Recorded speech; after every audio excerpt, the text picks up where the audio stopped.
Telugu Desam social media అలాగే తెలుగుదేశం పార్టీకి సంబంధించినటువంటి హ్యాండిల్స్ ఇవన్నీ కూడా ఏదైనా బట్టగాల్సి మీదేస్తే అవతల వాళ్ళు తుడుచుకుంటారులే అనే చందాన పోతున్నది. ఇది కరెక్ట్ పద్ధతి కాదు. నిజాలు తెలుసుకోవాలి.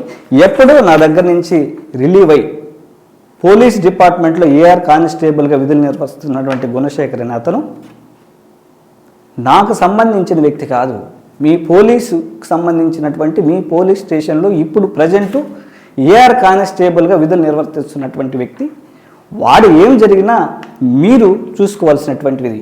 ఎప్పుడో నా గన్మెన్గా చేసి వెళ్ళిపోయిన వ్యక్తి నా దగ్గర నుంచి ఎప్పుడో వెళ్ళిపోయి రిలీవ్ అయిపోయి పోలీసు డిపార్ట్మెంట్లో ఏఆర్ కానిస్టేబుల్గా పనిచేస్తున్నటువంటి వ్యక్తి ఎప్పుడో నా దగ్గర నుంచి రిలీవ్ అయ్యి ప్రజెంటు తిరుపతి ఏఆర్ పరిధిలో కానిస్టేబుల్గా విధులు నిర్వర్తించున్నటువంటి వ్యక్తి.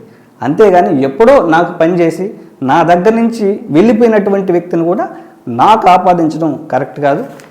తెలుగుదేశం పార్టీ అధికారంలోకి వచ్చే ముందు మేము రాష్ట్రంలో గంజాయి డ్రగ్స్ వీటన్నిటి మీద 100 రోజుల్లో ప్రక్షాళన చేస్తామన్నారు.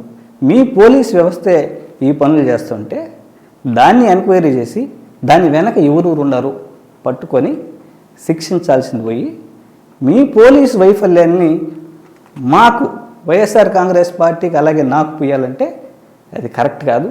నేను ఈరోజు అమిత్ షా గారికి అలాగే ప్రైమ్ మినిస్టర్ గారికి అన్ని వ్యవస్థలకి నేనే దీని మీద లోతుగా విచారణ జరగాలని నేను ఈరోజు లెటర్ రాయబోతున్నాను.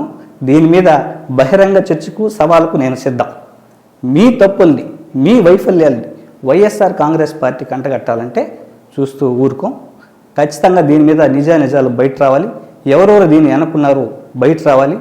ఎవరెవరు పెద్దల హస్తం ఉంది, ఎవరెవరు పోలీస్ వ్యవస్థల ద్వారా ఈ పనులు చేస్తున్నారు అనేది ఖచ్చితంగా బయటకు రావాలి.